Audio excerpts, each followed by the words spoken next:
Hello, I'm happy that you're exploring possibilities of Windows 11 on our channel HardReset.Info.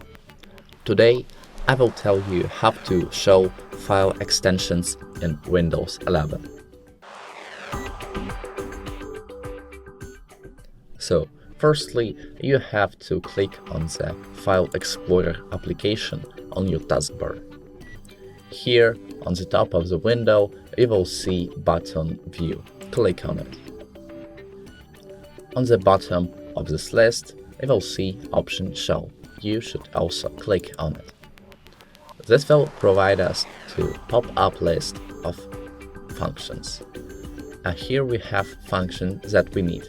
File name extensions. Tick it. After that, you will have extensions in the names of your priceless files. That's all.